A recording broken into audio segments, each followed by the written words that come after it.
Wa asyhadu an la ilaha illallah wahdahu la syarikalah wa asyhadu anna Muhammadan abduhu wa rasuluh.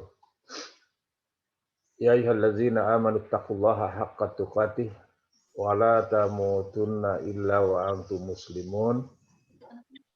Ya ayyuhan nasu taqu rabbakumul ladzi khalaqakum min nafsin wahidah wa khalaqa minha zawjaha wa bassa minhuma rijalan katsiran wa nisaa'a.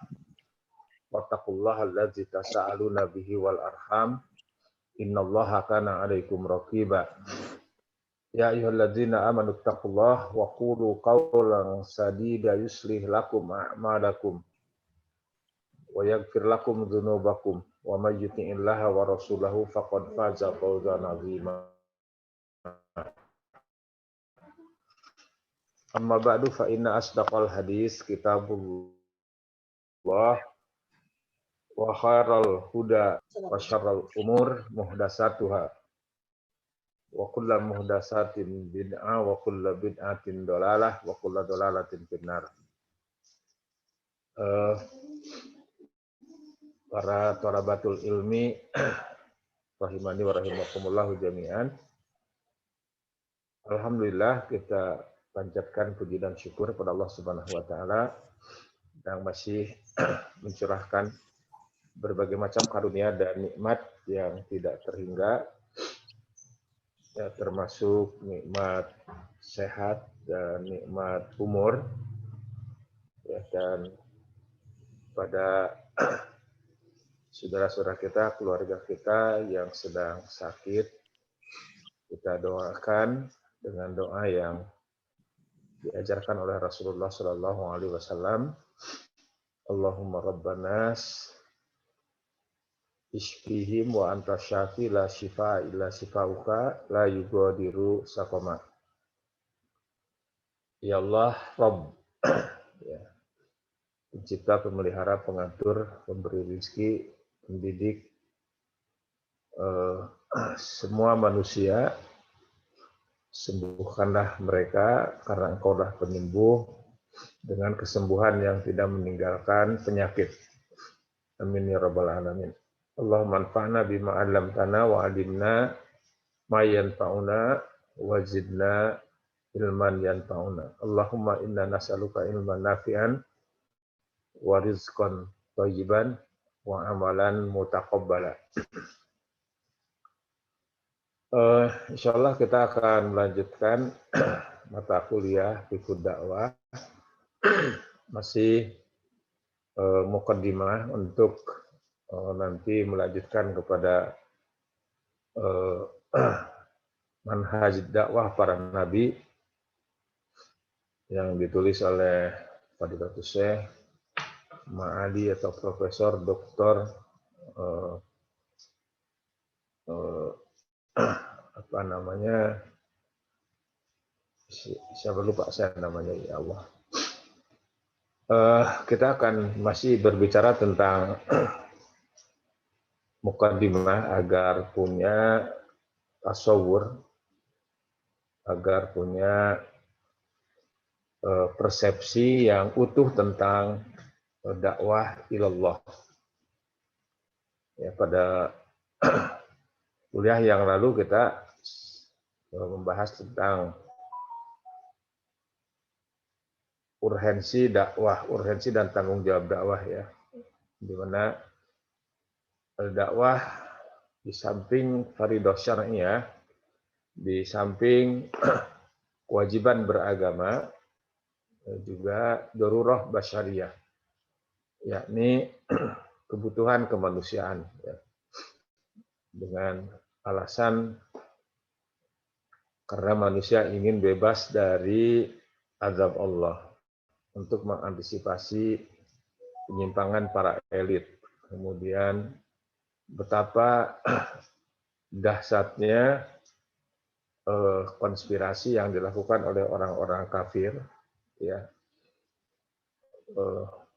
mereka menyediakan dana yang unlimited, ya, untuk menyesatkan manusia di dunia ini, Kemudian juga manusia punya sifat lupa, ya.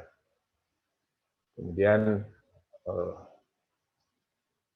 bagian yang kedua, yang terakhir yang kita bahas tentang bahwa dakwah merupakan fardhu syar'iyyah, kewajiban setiap mukmin baik laki-laki maupun perempuan untuk mendakwahkan Islam berdasarkan Al-Quran dan Sunnah Nabi Shallallahu Alaihi Wasallam sesuai dengan pemahaman salaful ummah, yaitu para sahabat, para tabi'in, dan atba'ut tabi'in.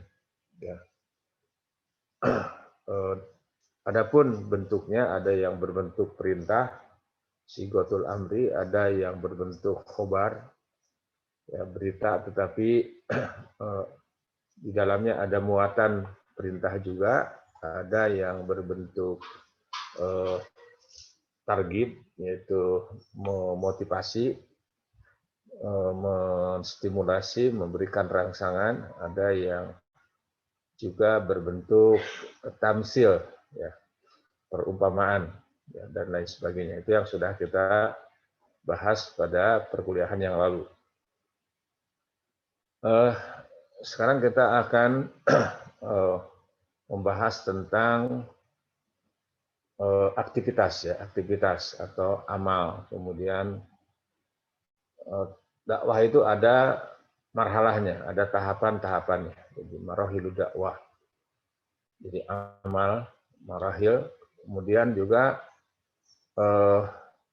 goyatud dakwah, ya, target yang ingin dicapai dengan dakwah tersebut atau tujuan dakwah itu sendiri. Ya, tentu saja dakwah adalah sebuah pekerjaan yang besar, sebuah pekerjaan yang mulia. Bahkan sebagaimana Allah Subhanahu wa taala menjelaskan bahwa dakwah adalah merupakan aktivitas yang terbaik. Ya, seperti yang sudah kita jelaskan ketika Allah Subhanahu wa taala menstimulasi, menstimulus para duat di surat Fusilat, itu disebutkan auzubillahi minasyaitonirrajim, wa man ahsanu qawlan mimman da'a ilallah wa amila shaliha wa qala innani minal muslimin. Ucapan siapa lagi yang lebih baik daripada ucapan orang-orang yang mengajak kepada Allah dibarengi dengan amal sholih, dan dia mengatakan innani minal muslimin, bahwasanya saya termasuk dari orang-orang Islam atau orang-orang yang menyerahkan diri kepada Allah Subhanahu wa taala. Jadi apa namanya? Oleh karena ini adalah pekerjaan yang besar, sehingga tidak mungkin dikerjakan, dilaksanakan secara serampangan, ya, tanpa memperhatikan apa namanya, ketertiban amalan itu sendiri, ya, kemudian tahapan dan tujuannya. Ya. Saya mengambil dari ya, tidak mengapa, ya, karena ini juga sudah terbukti. Umpamanya apa yang diterapkan oleh para aktivis dakwah di apa namanya, di kalangan Ikhwanul Muslimin, namanya, terlepas daripada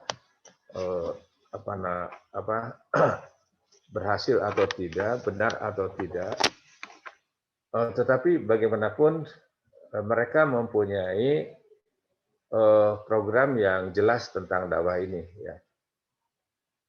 Jadi bagaimana mengatur langkah dakwah itu adalah merupakan juga bagian daripada ikhtiar, ya. Ikhtiar yang harus kita lakukan, ya. Adapun hasilnya kita serahkan kepada Allah Subhanahu wa taala. Sebab orientasi dakwah itu bukan hasil tetapi proses, ya. Untuk itulah kalau ada output dakwah yang tidak benar, itu yang harus diperbaiki itu prosesnya. Mungkin ada ada proses yang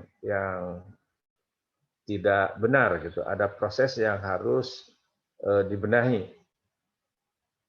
Kenapa? Karena kalau kita melihat output dakwah yang dicontohkan oleh Rasulullah Shallallahu Alaihi Wasallam itu berbeda dengan apa yang kita rasakan, apa yang kita saksikan sekarang ini di tengah-tengah kita. Contoh umpamanya Allah Subhanahu Wa Taala memberikan gambaran output dakwah yang benar, ya, yang sukses yang dilakukan oleh Nabi Shallallahu Alaihi Wasallam, sebagaimana yang dijelaskan di antaranya di surat Ali Imran, surat ketiga ayat 103 ya. Ya, ayat ke-103. A'udzubillahi minasyaitonirrajim. Wal takum minkum ummati yad'una ilal khair wa ya'muruna bil ma'ruf wa yanhauna 'anil munkar. Wa'tasimu bihablillahi jami'an wa la tafarraqu. Wadhkuru ni'matallahi 'alaikum id kuntum a'da'an fa'alafa baina qulubikum fa asbahtum bi ni'matihi ikhwana. Wa kuntum ala syafa hufrati minan nar fa anqadhakum minha kadzalika yubayyinullahu lakum ayatihi la'allakum tahtadun. Yang artinya, dan berpegang teguhlah kamu sekalian kepada tali Allah, kepada agama Allah. Dan janganlah kamu bercerai-berai. Dan ingatlah nikmat Allah kepadamu ketika kamu dahulu masa jahiliyah bermusuh-musuhan. Ya, jadi permusuhan orang-orang jahiliyah itu ada satu permusuhan yang tidak bisa diselesaikan. Ya, di mana saja mereka bertemu, mereka berperang setiap saat, seperti antara Aus dan Khazraj, gitu. Musuh bebuyutan. Lalu Allah mempersatukan hatimu. Fa'allafa baina qulubikum fa asbahtum bi ni'matihi ikhwana. Sehingga dengan karunia-Nya kamu menjadi bersaudara. Nah, jadi persatuan itu, ternyata persaudaraan itu harus dimulai dengan ta'liful qulub. Makanya di sini Allah Subhanahu wa taala mengatakan wa'allafa baina qulubikum. Kami mentaklif, mempertautkan di antara hati-hati kalian. Jadi dipertautkan antara hati-hati kabilah Aus dan Khazraj. Sekarang berbalik 180 derajat. Fa'asbahtum bi ni'matihi ikhwana, sehingga dengan karunia-Nya kamu menjadi bersaudara. Ya. Wa kuntum ala syafa hufratin minan nar fa anqadhakum minha kadzalika yubayyinullahu lakum ayatihi la'allakum tahtadun. Sedangkan ketika itu kamu berada di tepi jurang neraka. Lalu Allah menyelamatkan kamu dari sana. Demikianlah Allah menerangkan ayat-ayatnya kepadamu agar kamu mendapat petunjuk. Jadi memang harus dimulai dari ta'liful qulub, ya. Jadi hati kita harus disamakan dulu, harus disatukan dulu, harus dipertautkan dulu, ya. Baru nanti akan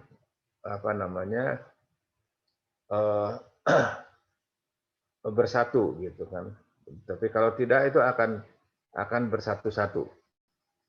Ya, dalam ayat yang lain juga disebutkan seberapa banyak pun dana yang dikeluarkan oleh manusia untuk mempersatukan manusia, itu tidak akan terjadi ya, kalau tidak dimulai dengan ta'liful qulub tadi, dengan mempertautkan hati dulu. Contoh seperti Allah Subhanahu wa taala berfirman dalam Al-Qur'an di surat Al-Anfal ayat 63. Surat ke-8 ayat 63. Di situ disebutkan lau anfaqta ma fil ardi jami'an ma allafta baina qulubihim walakin Allah allafa bainahum innahu azizun hakim. Jadi wa allafa baina qulubihim, dan Allah Subhanahu wa taala mentaklif, mempertautkan di antara hati-hati mereka. Kemudian lau anfaqta ma fil ardi jami'an, seandainya engkau belanjakan seluruh apa yang ada di muka bumi ini, jadi jangankan yang ada di konglomerat lah. Karena di kita sekarang kan yang terkenal itu ada 9 naga, dihabiskan harta yang ada pada mereka.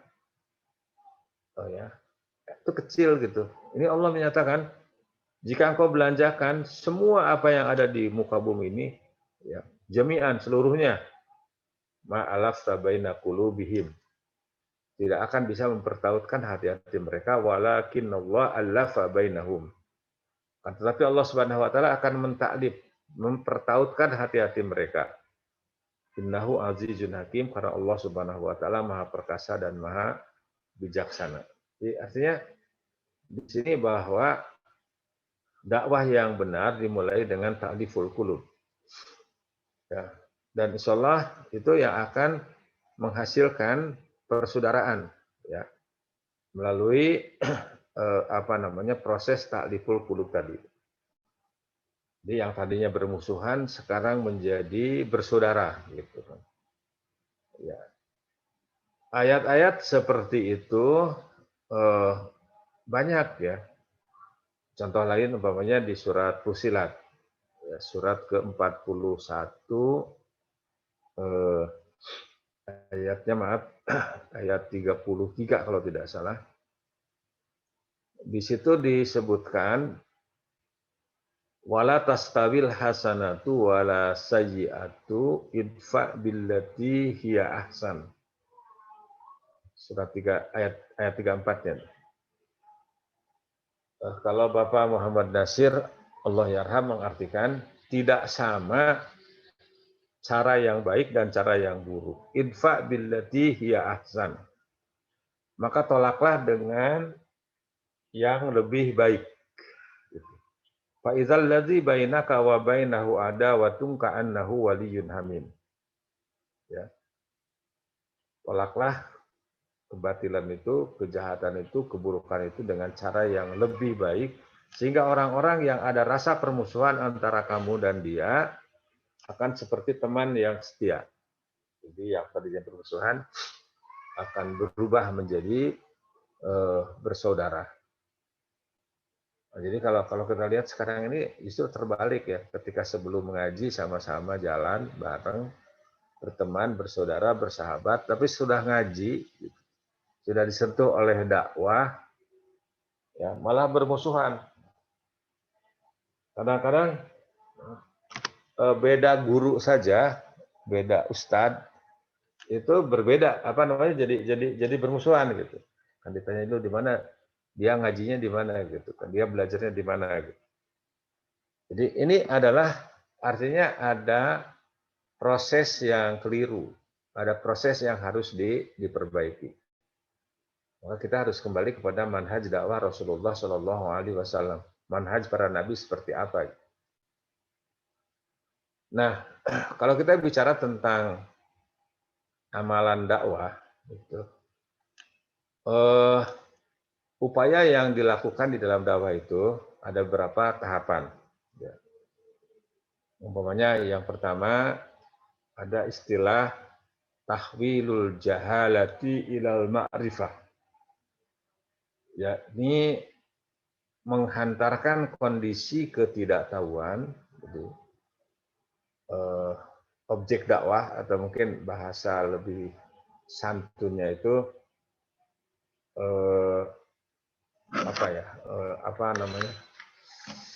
mitra dakwah yang tidak tahu tadinya, yang bodoh menjadi tahu, gitu.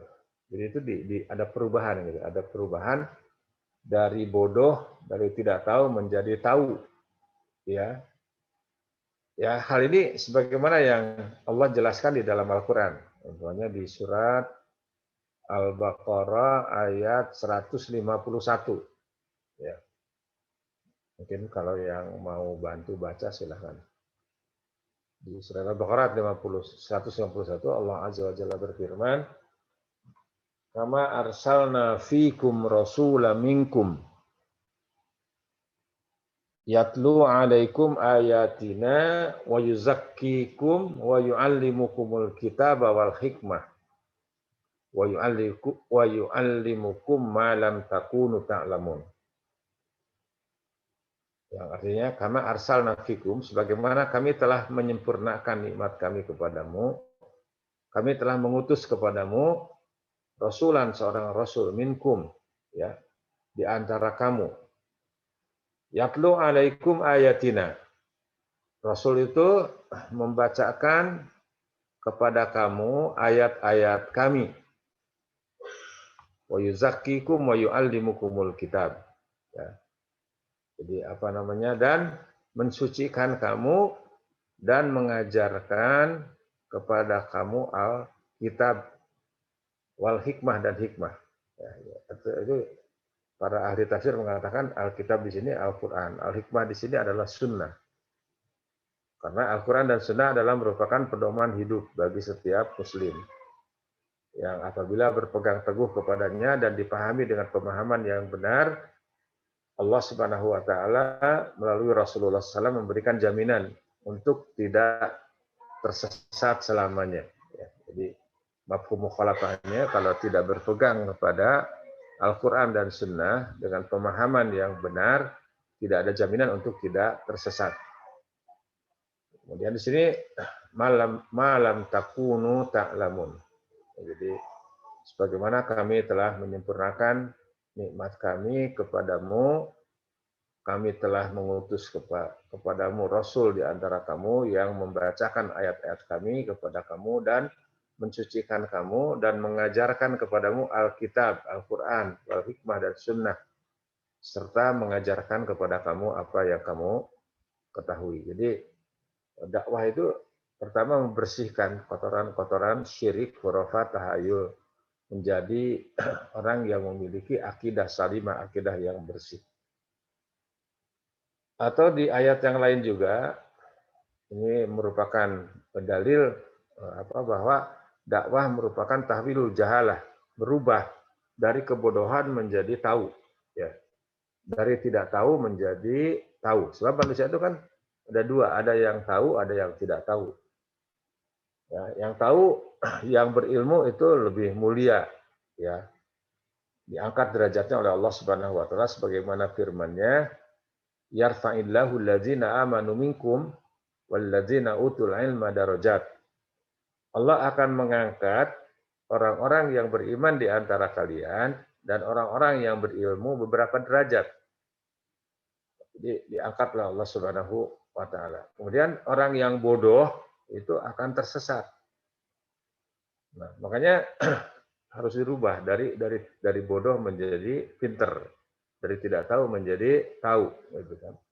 Sebab kebodohan akan membawa kepada kesesatan, kesesatan akan memasukkan seorang ke dalam neraka, sementara ilmu akan merupakan cahaya dan akan membawa seseorang ke dalam sorga.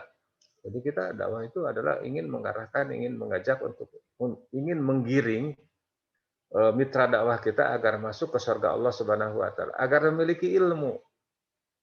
Nah, karena di antara keutamaan ilmu itu, ya, sebagaimana dalam hadis riwayat Muslim disebutkan, man salaka tariqan fi talabil ilmi sahalallahu tariqan ilal jannah. Barang siapa yang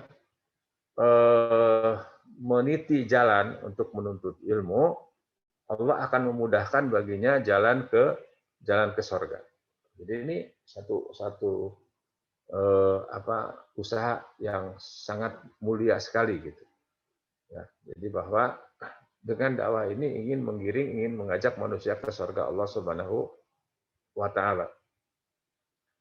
Nah, kemudian dalam ayat yang lain di surat Asy-Syura surat ke-42 ya, ayat 52 disebutkan di situ wa kadzalika auhayna ilaika ruhan min amrina ma kunta tadri mal kitabu walal iman walakin ja'alnahu nuran nahdi bihi man nasya min ibadina wa innaka la tahdi ila siratim mustaqim. Dan demikianlah kami wahyukan kepadamu wahyu Al-Qur'an dengan perintah kami sebelum kamu tidaklah mengetahui apakah Alkitab Al-Qur'an dan juga tidak pula mengetahui apakah iman itu. Tetapi kami menjadikan Al-Qur'an itu cahaya dan kami tunjuki dengan dia siapa yang kami kehendaki di antara hamba-hamba kami dan sesungguhnya kamu benar-benar memberi petunjuk ke jalan yang lurus.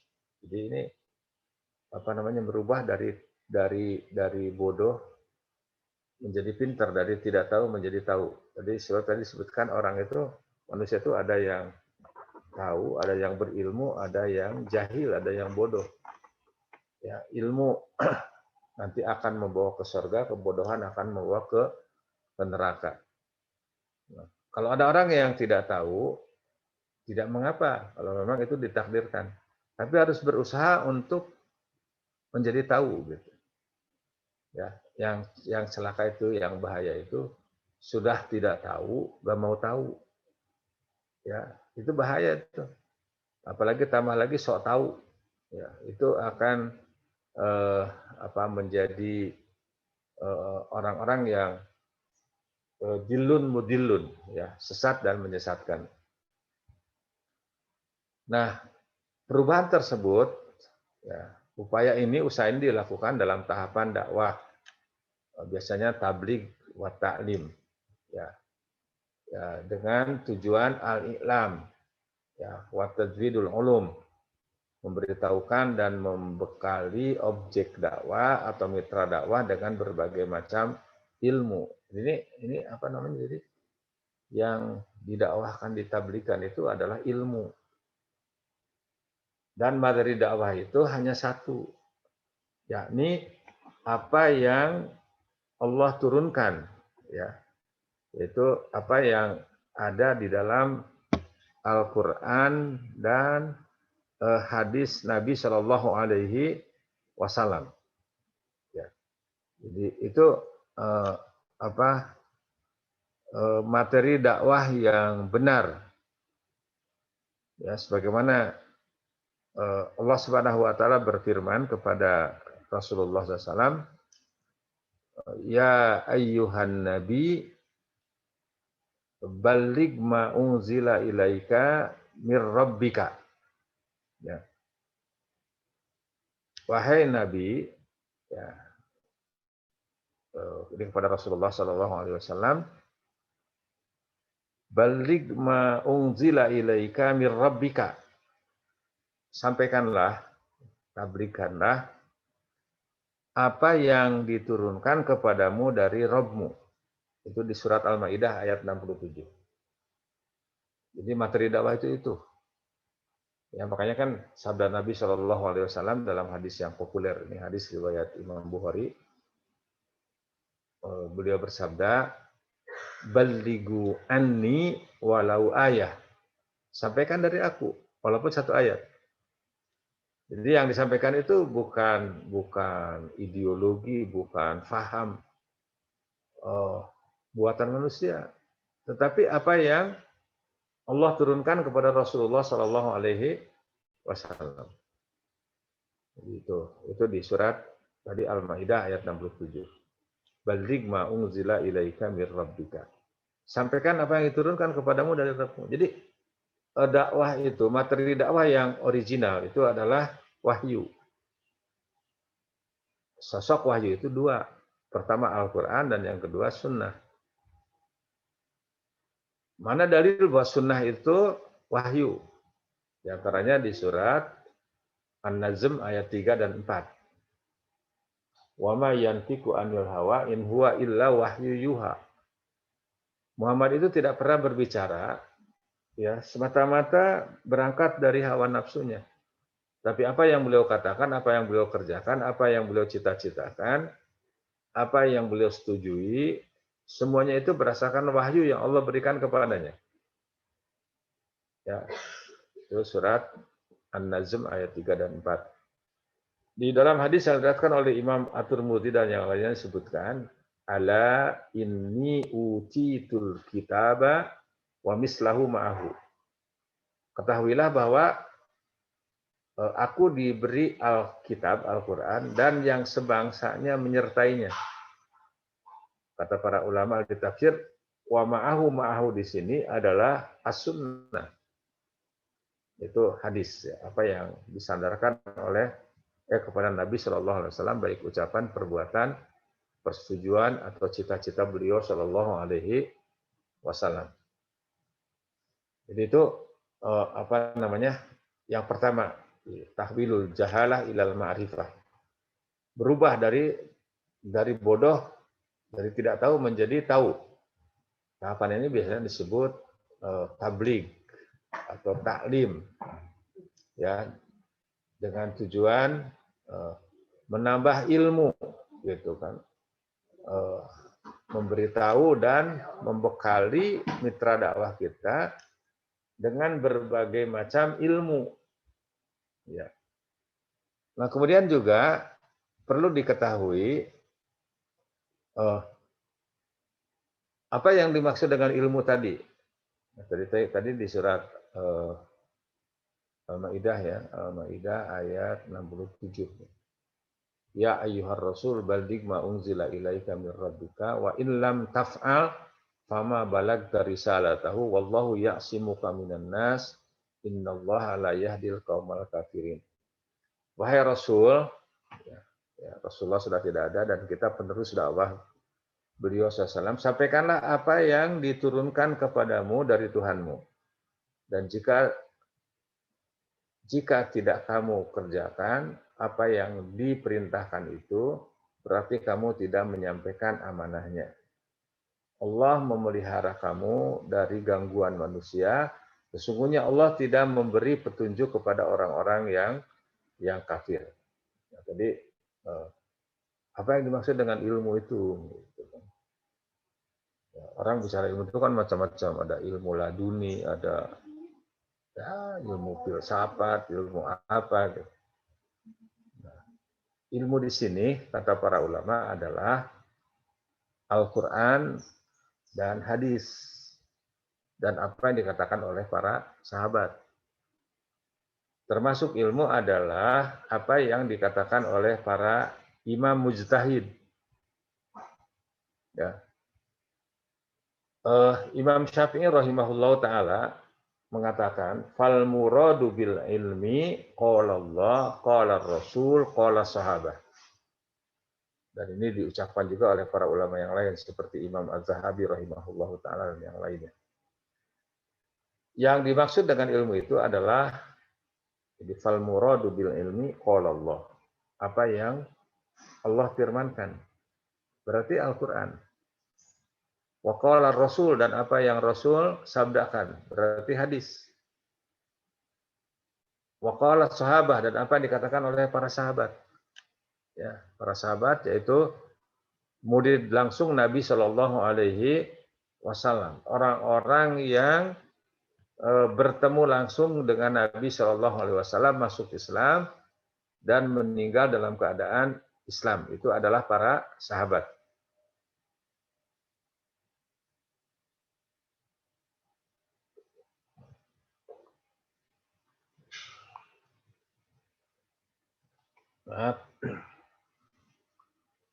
Dan sahabat adalah generasi yang terbaik. Ya, sebagaimana yang Allah nyatakan dalam Al-Quran di mana? Di surat Ali Imran ayat berapa? 110 ya. Kuntum khaira ummatin ukhrijat linnas. Kalian sebaik-baik umat yang ditampilkan di tengah-tengah manusia. Jadi apa? Ilmu itu tadi. Qala Allah, qala Rasul, wa qala sahabah. Saya Muhammad Nasiruddin Albani rahimahullah taala menambahkan, wa qala a'immatul mujtahidin. Wa qala a'immatul mujtahidin. Dan ucapan para imam mujtahid. Para imam mujtahid yang paling populer di kalangan Ahlussunnah wal Jamaah adalah satu, Imam Abu Hanifah. Yang kedua, Imam Malik bin Anas. Yang ketiga, Imam Muhammad bin Idris Asy-Syafi'i. Yang keempat, Al-Imam Ahmad bin Hambal rahimahumullahu taala. Jadi ketika kita bicara qala Allah, qala Rasul, qala sahabah, qala imatul mujtahidin, itu ilmu. Dan itu yang harus kita dakwahkan. Ya, makanya jadi dai itu harus banyak baca, harus banyak mempelajari kitab-kitab yang ditulis oleh generasi yang terbaik, yaitu para sahabat, para tabi'in dan atba'ut tabi'in. Jadi itu adalah pekerjaan dakwah yang pertama. Itu kita melakukan tabligh, taklim. Biasanya itu lebih bersifat umum dan terbuka. Dan tidak boleh eksklusif, tidak boleh tertutup. Dakwah itu harus terbuka. Ya, makanya sebaiknya tabligh, taklim itu dilakukan di masjid gitu. Ya, dilakukan di masjid, tidak di tempat-tempat yang tertutup gitu. Ya, sebab kebenaran itu harus disebarkan. Sehingga kita yakin bahwa apa yang kita sampaikan itu benar dan kebenaran itu akan memenangkan dalam pertarungan dengan kejahilan.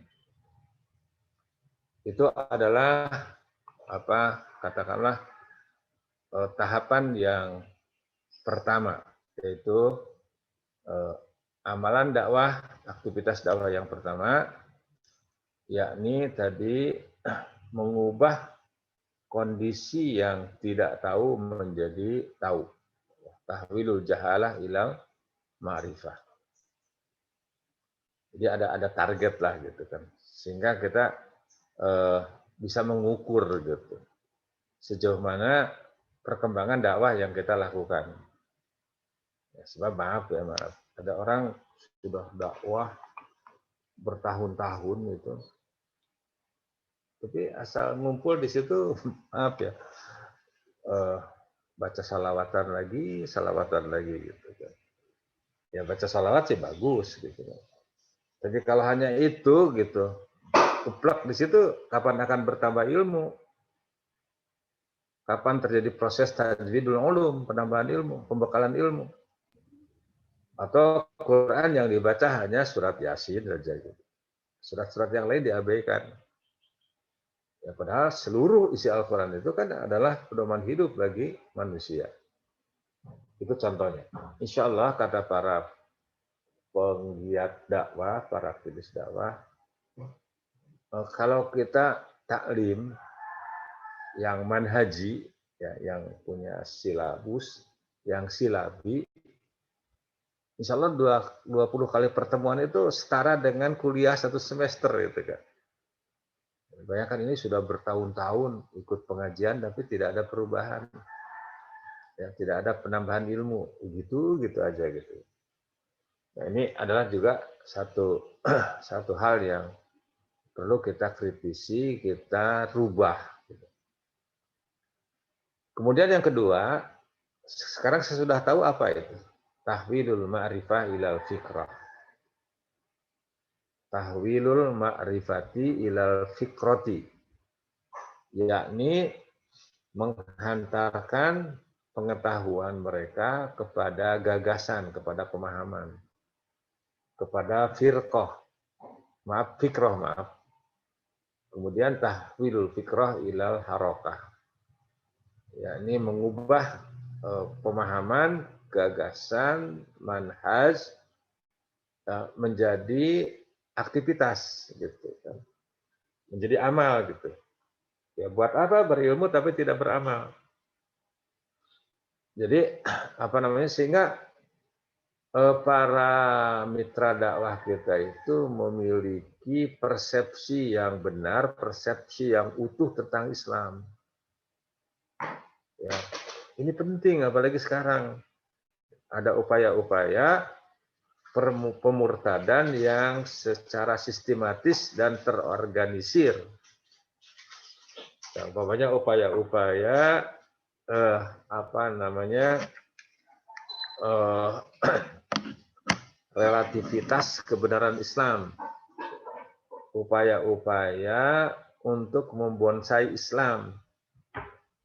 Ya, contohnya Islam yang sebetulnya yang rahmatan lil alamin, yang kafatan linnas, ya sekarang dirubah, dikecilkan gitu menjadi Islam Nusantara umpamanya.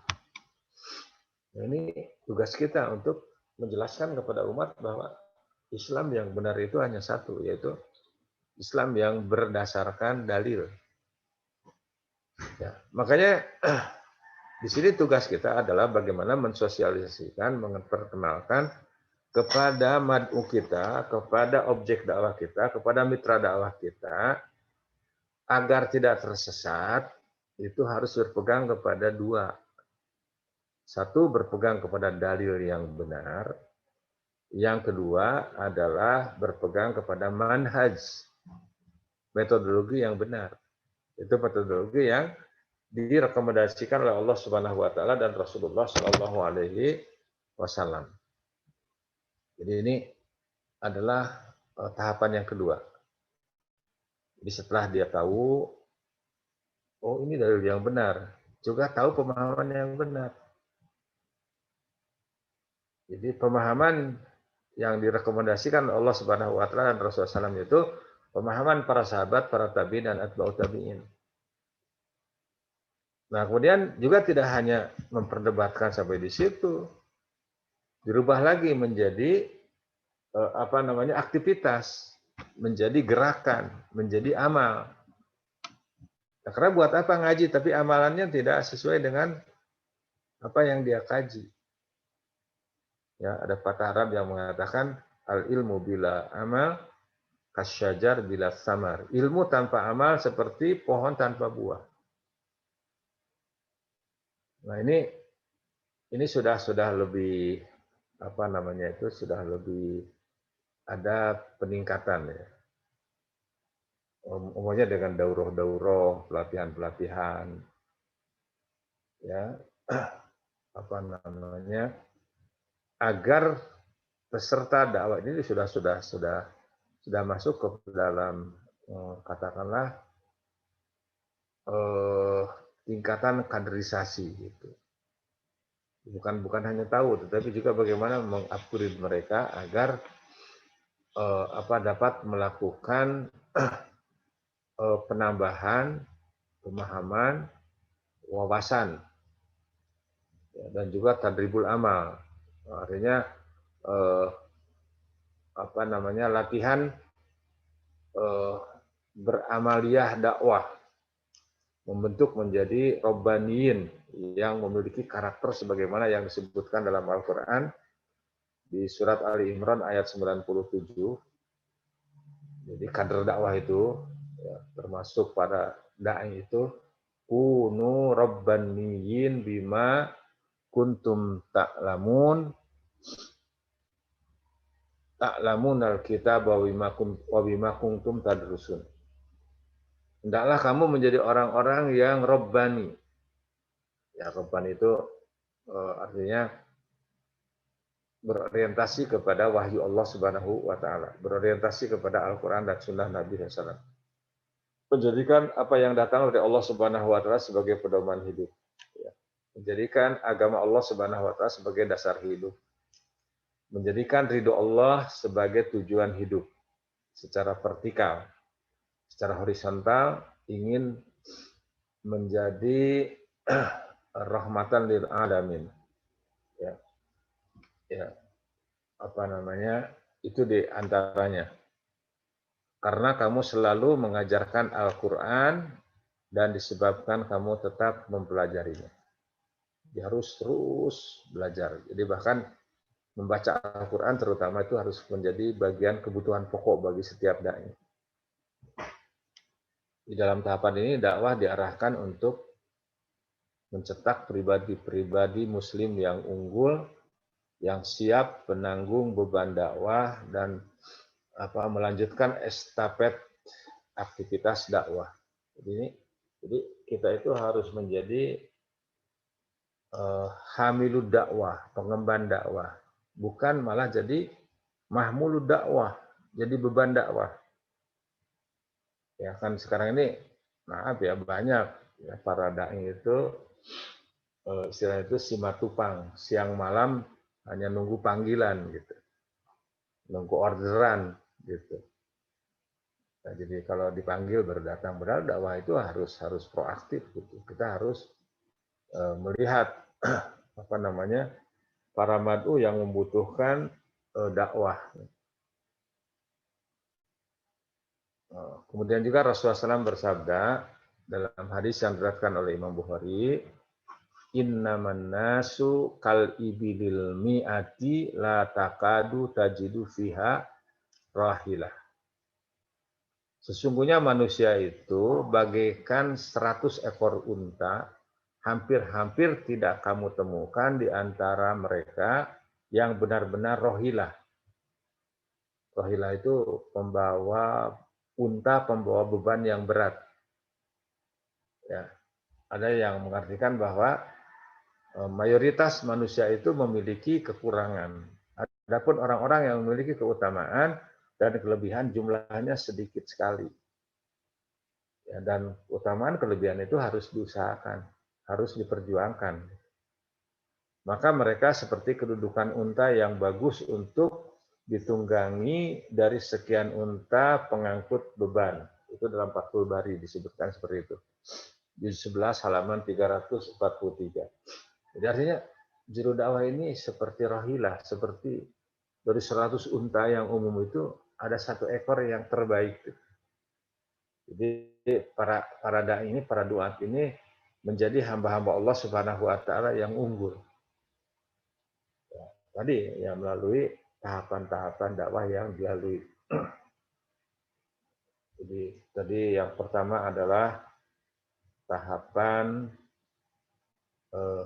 dakwah wa ta'lim. Yang kedua tahwilul ma'rifah ilal fikrah. Jadi menghantarkan para kader dakwah, para peserta dakwah, para mitra dakwah dari tahu menjadi penggagas lah, gitu. Atau memiliki persepsi yang benar dan utuh, ya, sehingga menjadi manusia yang terbaik. Dan ini benar sebagaimana yang dijelaskan oleh Rasulullah SAW dalam hadisnya, ya, khairun nas anfa'uhum linnas. Sebaik-baik manusia adalah orang yang bisa memberikan manfaat kepada manusia yang lain. Itu manusia yang terbaik. Ya. Paling tidak seorang muslim itu kalau tidak bisa memberikan manfaat kepada orang lain, ya paling tidak jangan menjadi beban bagi orang lain. Gitu. Jangan menjadi beban bagi orang lain. Kita lanjutkan. Amal dakwah yang ketiga adalah tahwilul harakah ilan natijah. Jadi merubah gerakan amal atau aktivitas kepada keberhasilan. Jadi ada tolok ukur yang kita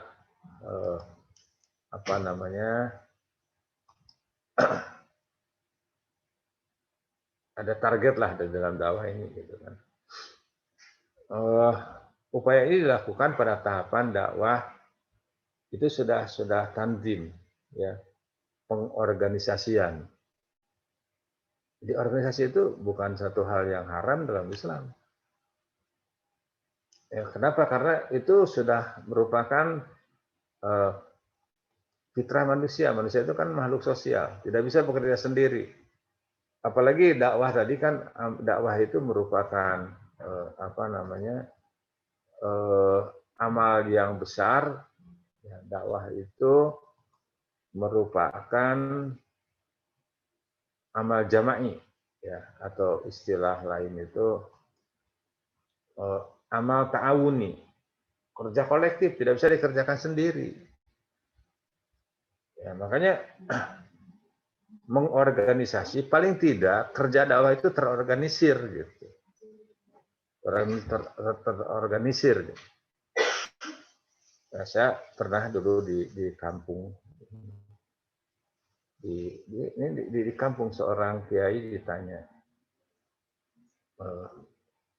Pak Kiai, ya, di sini ormasnya apa gitu, organisasinya apa gitu. Apakah Muhammadiyah, NU, Persis, atau apa? Apa kata beliau, di kami ini tidak ada organisasi, kami tidak berdakwah melalui organisasi, tapi semua amal dakwah kami di sini terorganisir. Gitu. Sebab ada juga organisasi yang formal, tetapi kerja dakwahnya amburadul. Tapi ada juga OTB, organisasi tanpa bentuk, tidak jelas organisasinya. Tapi kerja dakwah mereka terorganisir, gitu. Ada yang seperti itu. Apakah itu organisasi formal atau tidak ada masalah. Tapi yang penting dakwah itu terorganisir. Ya, apalagi di negeri kita ini kan tidak bisa hidup tanpa organisasi. Ya. Kita tidak bisa menyelenggarakan pendidikan dan dakwah yang formal tanpa harus ada organisasi. Ya.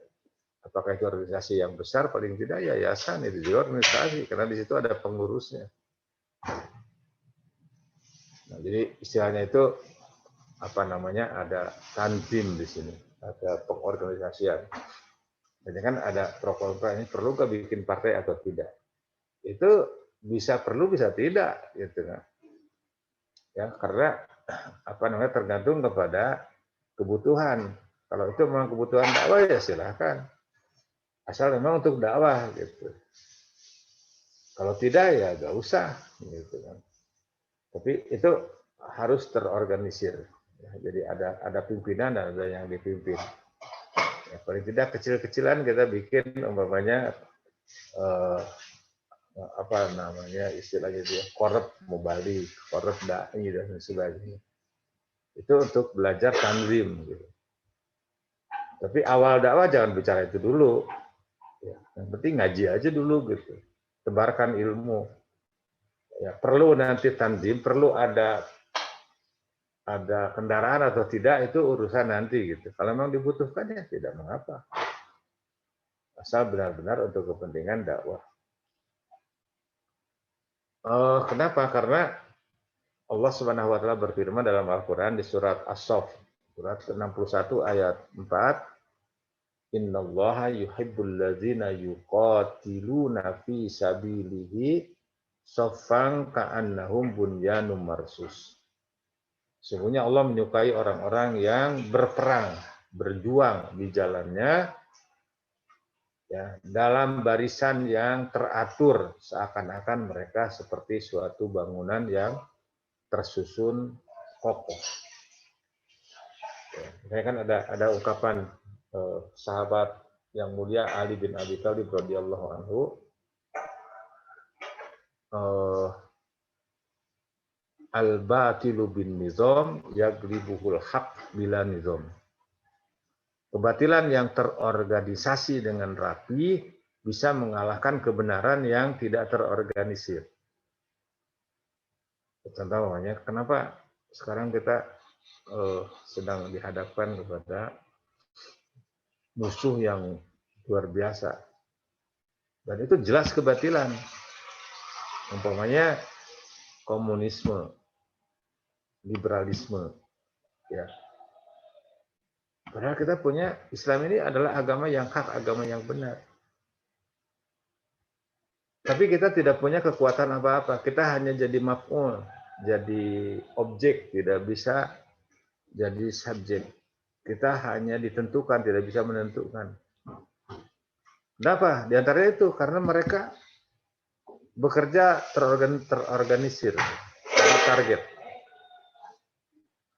Ya, subhanallah, ini sebuah realita yang kita rasakan, kita saksikan bersama.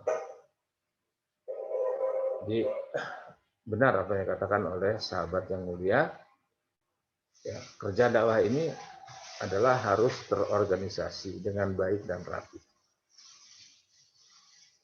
Kemudian yang keempat adalah tahwilun natijah ilal ghayah. Ya mardotillah, yakni mengantarkan, menggiring mad'u kita, mitra dakwah kita, ya, kepada keberhasilan, kepada tujuan. Tujuannya hanya satu, yaitu ingin mendapatkan ridho Allah Subhanahu wa Ta'ala. Ya, sebab tujuan hidup kita itu ada dua kan. Secara vertikal tadi ingin mendapatkan ridho Allah. Kita berhasil, kita gagal, kita gembira, kita sedih, dalam kondisi apapun dan kapanpun, target kita hanya satu, ingin mendapatkan ridho Allah Subhanahu wa Ta'ala. Ya, secara vertikal, secara horizontal ingin mendapatkan kebaikan dunia dan akhirat, dan juga ingin menjadi rahmatan lil alamin. Jadi ini adalah tahapan dakwah at-tanfidh, pelaksanaan dakwah yang bertujuan, ya,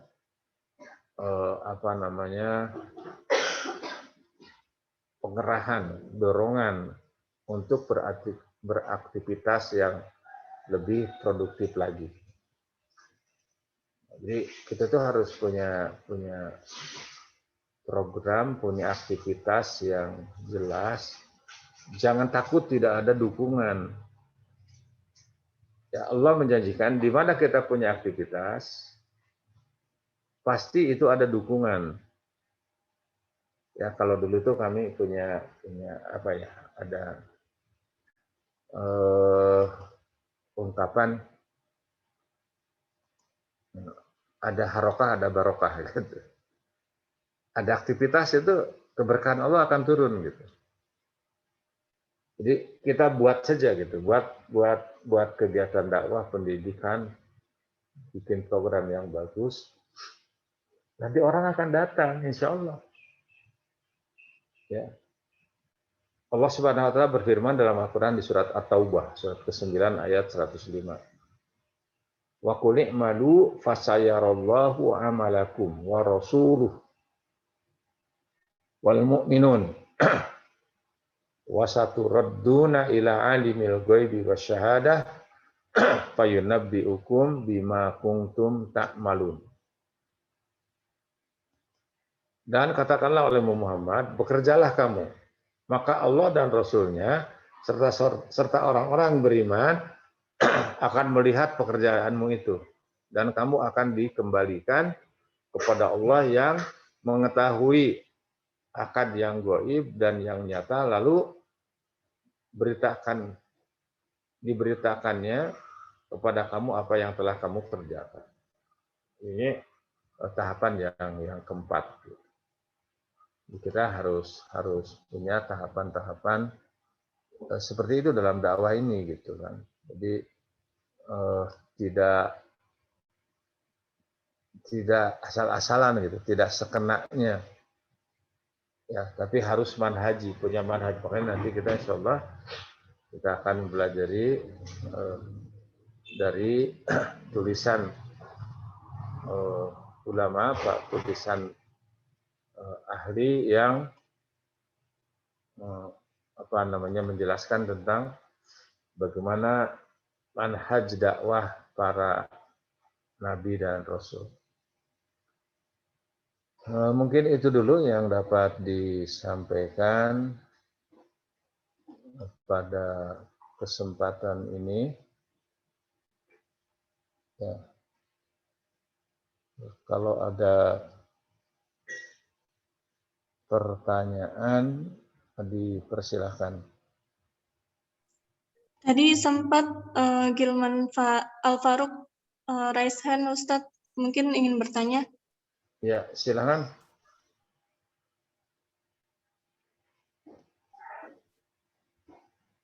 Silakan.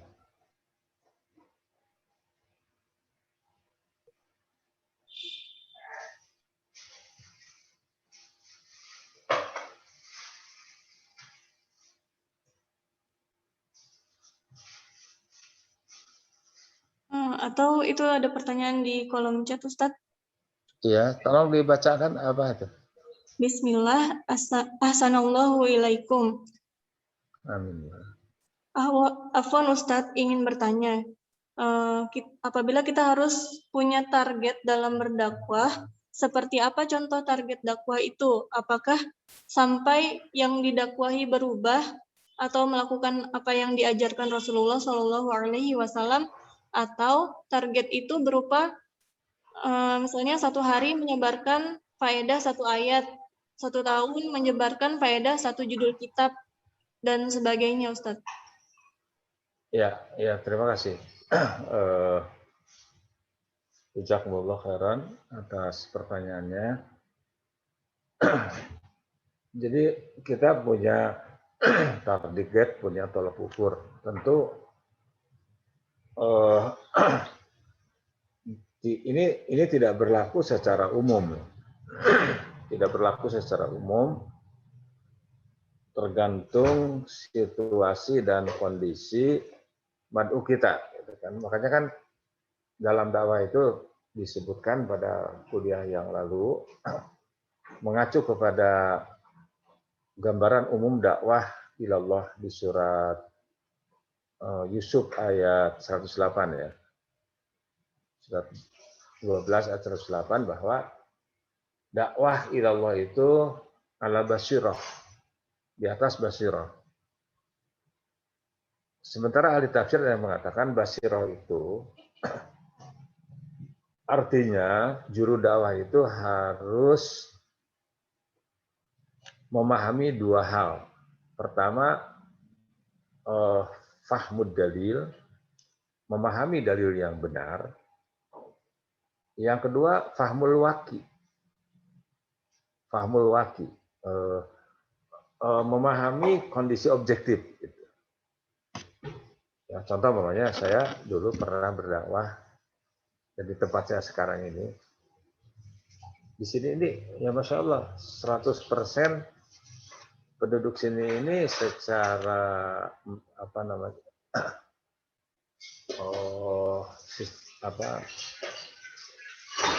dalam ya katakanlah 100% itu beragama Islam gitu. Secara statistik Muslim, tapi Muslim simbolik aja gitu. Hanya simbol aja gitu. Jadi tahu keislamannya itu ketika disunat, ketika nikah, ketika mati. Apa itu Islam, apa itu sholat, apa itu rukun Islam, rukun iman, mereka tidak tahu. Cara berpakaian, juga, ya Masya Allah. Ya. Ibu-ibu tuh ke warung cuma pakai anduk, pakai berak gitu. Nah, saya waktu itu mengatakan buat teman-teman, target dakwah antum itu di sini. Gitu. Oh, jangan terlalu muluk lah.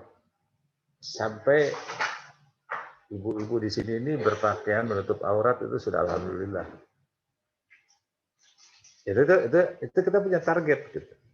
Ya target yang jelas. Atau juga umpamanya ini ada juga satu komunitas ibu-ibu umpamanya sudah melakukan pengajian. Tapi pengajian itu hanya begitu aja, bertemu, ngumpul, nyanyi-nyanyi, ya sholawatan, terus apa namanya baca yasin, gitu, yasinan.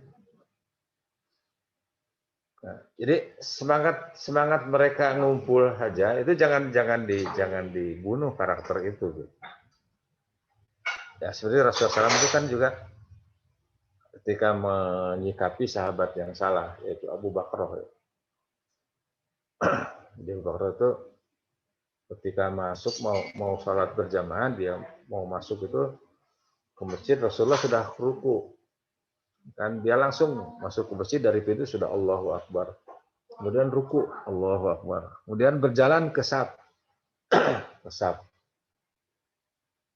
selesai sholat ya Rasulullah tahu apa yang terjadi di belakang beliau dan itu diantara keistimewaan beliau jadi beliau tahu apa yang terjadi di belakang beliau Abu Bakar ditanya dipanggil tapi didoakan dulu apa kata beliau zadakallahu hirson wala ta'ud. Semoga Allah menambah semangatmu. Tapi itu yang tadi jangan diulangi gitu. Di semangatnya itu tetap dipelihara, tapi kesalahannya itu juga diluruskan. Nah, saya dengar cerita dari Profesor Dr. Munahar Ilyas, Allah yarham, salah seorang ketua di PP Muhammadiyah. Beliau cerita seorang ibu masuk ke satu komplek. Si ibu ini aktivis dakwah gitu. Jadi pas masuk ke kompleks itu, ibu-ibu di situ sudah terbiasa ngumpul, yasinan, sholawatan. Nah ketika ibu ini masuk, ini mereka menganggap bahwa ini ancaman gitu. Ya ini kita bicara target. Target itu berbeda-beda tergantung situasi dan kondisi. Terus ibu tuh ikut aja dulu, ikut baca yasin gitu. Setelah akrab dengan mereka, gitu, kan? Setelah akrab dengan mereka,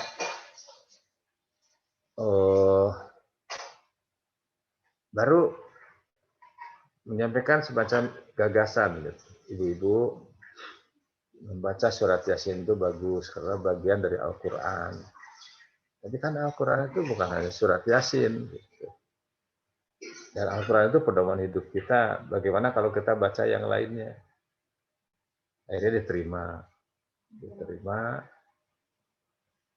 Setelah terima, tingkatkan lagi ada target yang lain. Bagaimana? Jelaskan juga bahwa Al-Quran itu bahasa Arab. Sementara kita tidak bisa bahasa Arab. Agar kita bisa menjadikan Al-Quran sebagai pedoman hidup kita, tentu kita harus tahu isi Al-Quran tersebut.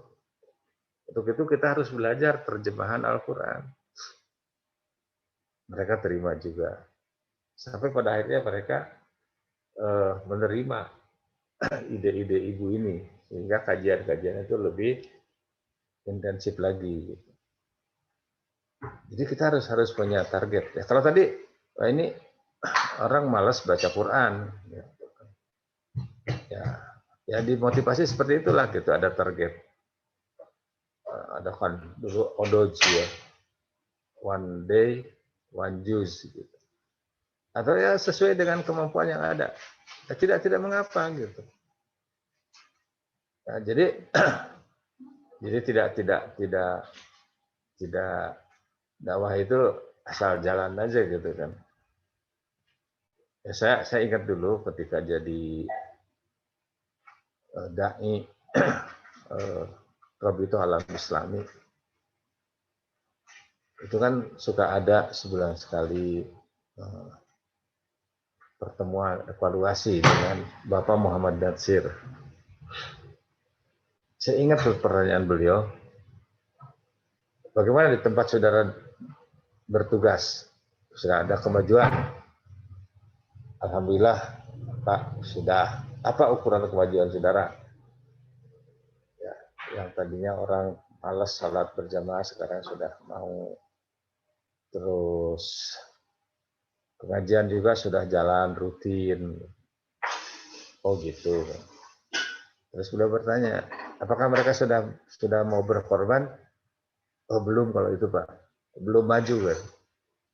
Artinya tolak ukurnya itu masing-masing berbeda, tergantung situasi dan kondisi. Yang penting itu ada kemajuan lah gitu. Ya, kalaupun kita targetkan sekian tapi tidak tercapai, nggak apa-apa.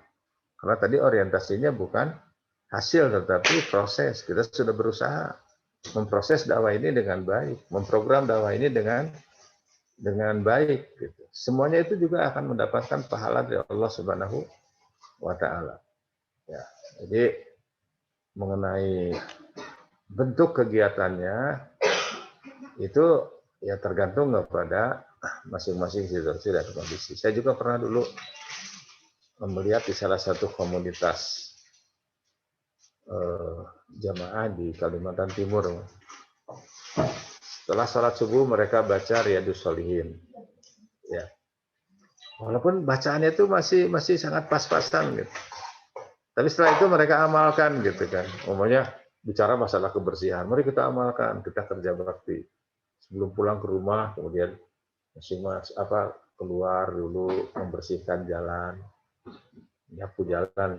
Itu seperti itu. Jadi mengenai, tapi kita harus punya jelas-jelas punya target, punya target yang ingin dicapai sehingga terjadi perubahan yang lebih positif, yang lebih bermanfaat bagi Islam dan kaum muslimin. Jadi bentuknya sekali lagi tidak harus selalu sama, walaupun nanti ada prioritas dakwah itu adalah tauhid namanya. Tapi dalam amalud dakwah, aktivitas dakwah itu tergantung kepada situasi dan kondisi dan mana kebutuhan yang primer yang ada di tempat di mana kita berdakwah. Wallahu a'lam bishawab.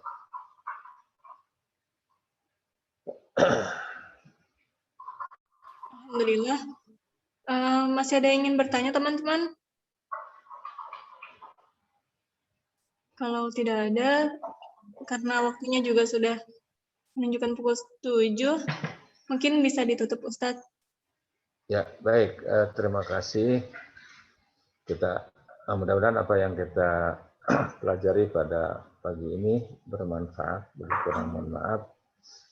Kebenaran tentu saja hanya datang dari Allah Subhanahu wa Ta'ala dan Rasul-Nya. Kalau ada kekurangan, itu semata-mata kelemahan, kebodohan yang ada pada saya. Semoga Allah Subhanahu wa Ta'ala menambahkan ilmu ya, dan manfaat kepada kita sekalian. Kita akhiri dengan tasbih kafarah.